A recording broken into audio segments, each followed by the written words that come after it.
Starting and running a business is hard, but you don't have to do it alone. Whether you're an established business owner or thinking about starting a side hustle to earn extra income, I am here to teach you how to show up as your unfiltered self, level up your business, and thrive as a mompreneur. Let's embrace the chaos and start enjoying the journey together.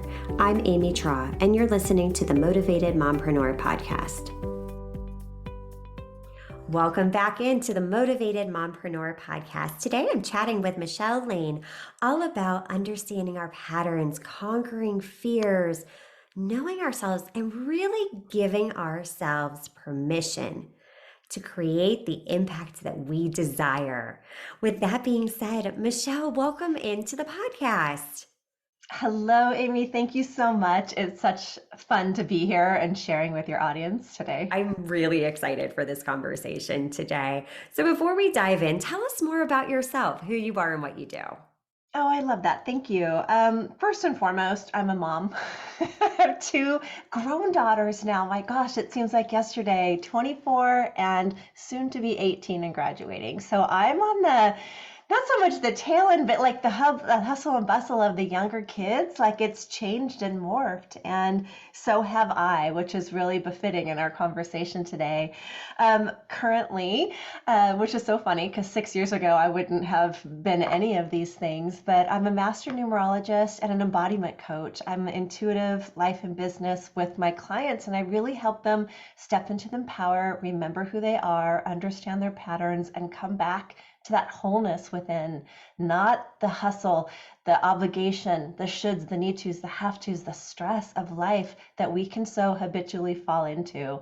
And the reason I do it is because I have traveled through it and continue to work on myself as well. And I know that there's a key in truly knowing ourselves beyond the roles that we're playing. And that truly is in that permission piece. So that right there is so incredible because a lot of it is habitual. We should our way through life a lot. Oh, yeah. And the fact that you have been through it too, you can relate. You have so much wisdom to teach other women and empower each other with so that the journey is not quite as hard for the next woman. The work you are doing is incredible. So for those of our listeners who aren't very aware, what exactly is an embodiment coach? What does that mean? Right. I think that's fun. And for me, my definition is it's beyond just the information. It's learning about yourself, but living it fully. So you're fully expressing yourself. You're understanding what fully expressing yourself is, what your wants are, who you are, and why you want it. And in that journey, you're embodying it. So you're moving the things out of your body, of the limitations, the lack, the beliefs, the trauma, the things that we heal from that allow us to experience something more, something beyond, something into freedom, into bliss, into the goodness and the love of life, even when chaos is happening. And so when we're embodied, we're not triggered. We're not moving out of response and reaction. We're noticing the awareness of what that has for us in our learning so we can choose again and come back to that responsibility piece and really activate the manifestation of what we're really wanting to create in life so we can truly love all aspects of our life. Now, I think it's possible we can wake up one day and just love it and all things are done. And then we're human and our brain has patterns and our habits have patterns. And so it's in the reckoning of understanding what these patterns are that we can have more grace, love, and compassion for ourselves as a part of the whole of us, not something we're running from. Does that make sense? Oh my gosh, that's beautiful. Having grace, love, and compassion because it is a journey. And we have so many habits ingrained in ourselves that I think so many times we forget to give ourselves the permission that I can have a life that I love. Yeah. I don't have to be constantly striving. And that right there, that's powerful. But realizing we're human at the same time. You know, it's not always going to be rainbows and butterflies. In fact, we're going to mess it up. Like Yes. we can just love ourselves that we're going to mess it up. And it doesn't have to be perfect. And that we can get thrilled in the observing of what we're wanting more of and the feedback that's coming for us in, is this it? Do I feel fulfilled? Would I like more? Or is there a pivot needed here? Right? And Yeah. am I willing to go, I can feel this way and have what I want? And that and is such the beautiful binder that lets the polarity and the duality of life unfold without judgment, without the shame, the guilt, the unnecessary toxicity of how we don't know what we don't know in our processing. Does that make sense? Oh, absolutely. Because so many times I do think we get stuck in the thought pattern of, well, if I want more, I feel guilty. I feel guilty for even daring to dream this dream. What advice can you give our listeners that feel that mom guilt that I can't start a business because I have a family, or, these narratives that we tell ourselves that aren't necessarily true? Yeah, I love that. What was coming through as you were talking was like, okay, well, this is the unfiltered truth. This is the vulnerability, and if you're willing, we can go there. And what at least I've learned in it from my story, and without giving a whole big background in my story, all of this came to being back in 2013, and my husband and I were coming through the end of a cycle for sure. The business we'd owned for 25 years, our success, all of the dreams that we had created in our life went through that very popular banking turmoil that happened once upon a time ago in '05. Hmm. And we had our 9-year-old and our new baby, she was about 3 at that time, and we had like everything we'd hoped for. Time off, we had a successful business, we had all the things, and then life flipped and we were in the building materials industry. And back then the housing market had collapsed, and so we just rode this ride of fighting literally for our life. And once it came to fruition, we had a choice to make, to let go, let God, and just start over, because it was bigger than we could hold on to. And as we started coming through that, there were things you just can't see. Like it's very clear, you can't unsee them anymore. And one was, I don't want to be feeling this survival mode, this stuck. Like there's more to life than this. And I don't know what the answers are, but I know that with the willingness to try to do something more, our kids aren't going to have to live through this. So, in the midst of all this chaos happening, when my parents were passing away, we were conservators for them. Like there was a lot of really big stories that I can kind of roll off the tongue now. Yeah. But it was like this big vortex of change Yeah. that was leading what I believe wholly now into an awakening to there's more to discover. And are you willing to take this journey? Because it's going to unravel everything you knew that was before. And it's going to lead you to trusting in the unknown, but more so, what I discovered most was trusting myself. Because I could have all the ambition and the drive and the how to list and the to do list and all the things and get through all of that. But when I was faced with me building a life of my passions, and what I felt so dearly was something I could do inside without having any idea of the how, I find myself online writing a book, speaking in front of people, and in that very beautiful to do list of getting all the things done to get that published, I was faced with facing my visibility after having lost everything, after having, protected the kids and growing through all this stuff. Like, who am I to tell this story?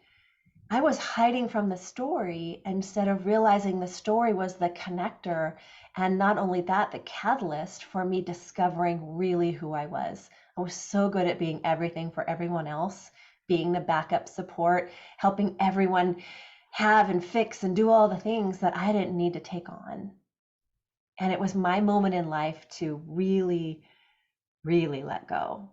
And through that, heal so much of my connection with my mom, like all the juicy things we run from.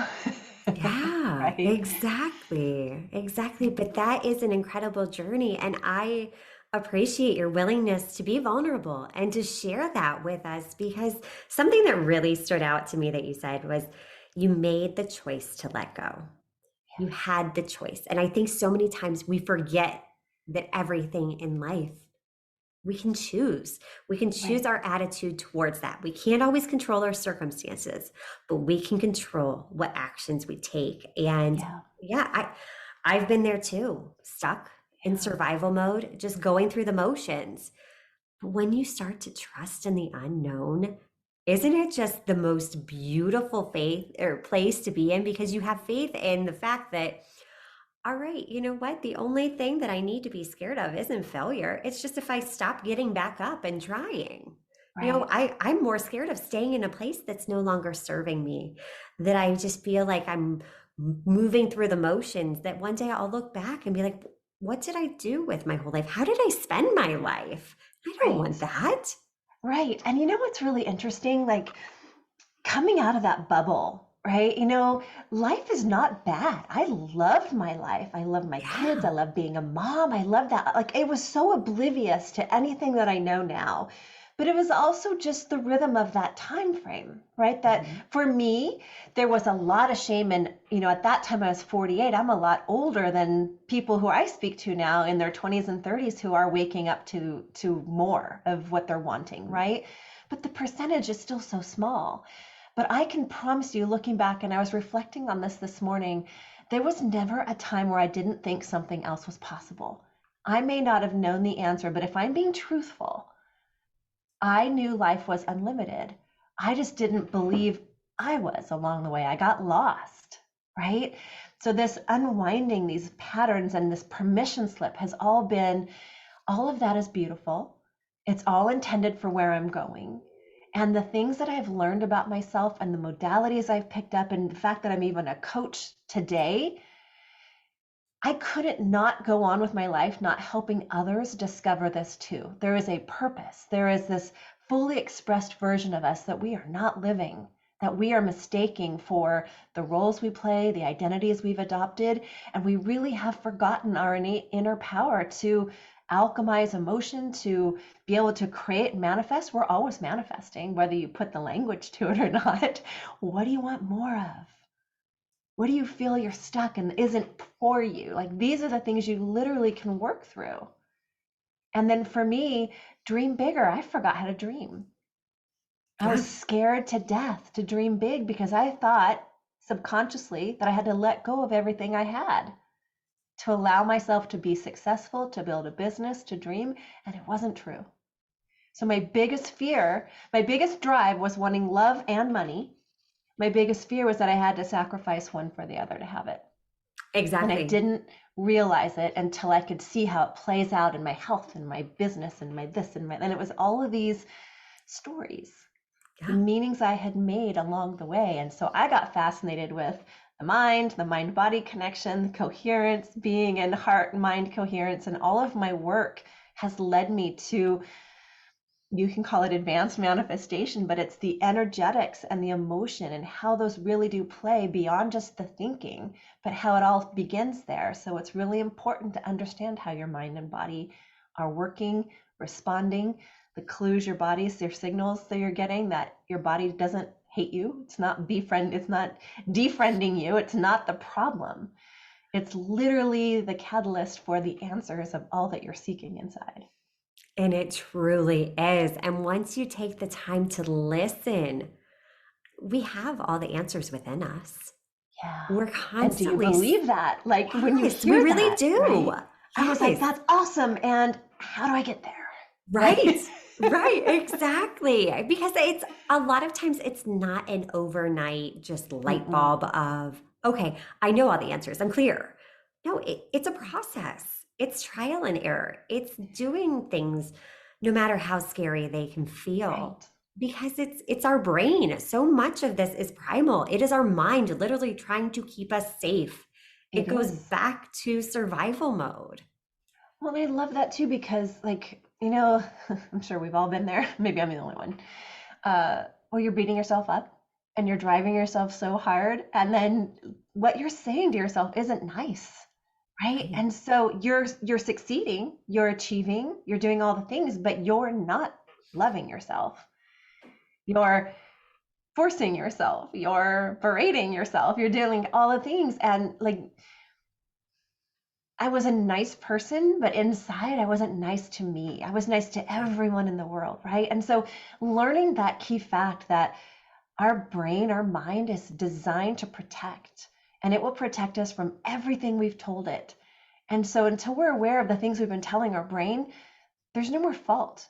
There's no more reason to dislike your brain. There's no more reason to beat yourself up. Like you just can lift that off your shoulders and start understanding that there are these parts, these past parts of you, these habits, these patterns, these ways you've made meaning to things, these traumas you may have been through, these micro and macro results of life and stressors of it that develop traits, but you're not at the whim of them, right? And so learning to accept, to become aware, but have the acceptance is the acceptance piece is where I help my clients on so many levels, whether they want more money, more success, fulfillment in the money they have, desire to dream. You have to accept where you are with so much love to be able to move into what you want. And if you're fighting yourself, you're how do you expect yourself to get beyond when you're just like your head's over here tug of warring one way and your heart's over here saying no, go this way, and you're spending your time going back and forth instead of accepting and then deciding where to go next. We can decide we want the success, we can decide we want to build the business, we can decide we don't want the same things for our kids, but until it's a whole body embodied yes, which doesn't take a long time, it's the commitment to the decision. And so sometimes we're toe dipping in life, but as moms, those moments when we're like, this will not be the experience my kids have, this will not be XYZ. And it was so, because the power that you felt in that decision was the energetics that bonded you forward, because you let go at that moment of anything that was and you were ready to move forward for something different. Does that make sense? Oh my gosh, absolutely. And if you take nothing else away from this episode, it's accept your current circumstances and then make that decision. I mean, Yeah. that right there, and then staying committed to the decision, that can change someone's life. The, Yeah, we cannot get to responsibility if we do not accept.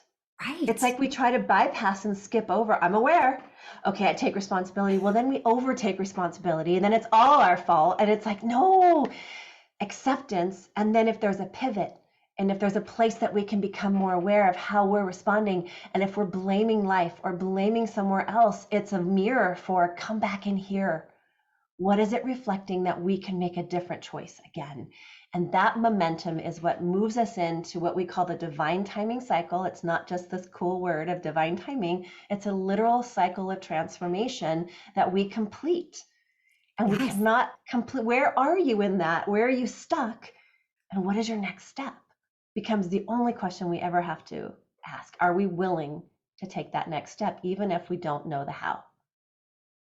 And That it's is, very powerful. yes, it really is, because those little steps, that's what propels us forward. That's what Yes. gives us momentum. That's what creates those changes, that It is the impact. permission slip that moves Yes. us, right? Oh my Which is so gosh. good.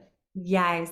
Michelle, thank you so much for giving us all the permission slip, for giving us just permission to make an impact, to go after what we desire, to challenge ourselves to dream bigger. I appreciate you sharing your knowledge and your wisdom. Where can we learn more about you? Yes, thank you. You can learn more about me at my website at michellelaine.com, MicheleLeAine.com. And you can sign up for beautiful resource toolkit with lots of free bonuses there. You can sign up for a free numerology report to know about your patterns and know about these things that maybe you're not aware of. And you can connect with me at Empowered Rising. I have a Facebook group. It's a free Facebook group. So there's lots of places. I'm on YouTube now and doing morning matrix 3 days a week, where you can connect into just some energies of the day and where we can begin to make different choices and know we have that empowering side as well as wherever we may be playing, right? So I would love that. And yeah, thank you so much. And I did want to say one other thing about the permission slip since we've been talking about it. Yes, please do. I literally remember I was in a group. It was my first group coaching program. And we literally had to take a piece of paper and a pen and write a permission slip. So what do you want to give yourself permission to experience, to be, do, or have? And it's funny when you intentionally go in with a piece of paper, sometimes it's not as easy to just start writing your permission slip. But if you could know that nothing you write is wrong, and it can be as simple as, I would really love a shade of coral lipstick today, like something simple to start you off with, let yourself roll with it and come back and give yourself permission to just experience the things that you're wanting. You don't have to sign on the dotted line or color it in blood as a forever contract, but you sure can open up to that part of your mind that has been out of practice. And it's such a beautiful experience with yourself. So I just wanted to share Absolutely. that. Absolutely incredible. That is just such a great nugget of wisdom. Yes, write that permission slip. Do it. Do it for yourself. Do it for your kids. Just do that for you. So until next time, mamas, stop dreaming and start taking messy action. You've got this. Are you loving what you're hearing? Do us a favor and hit that subscribe button so you don't miss an episode.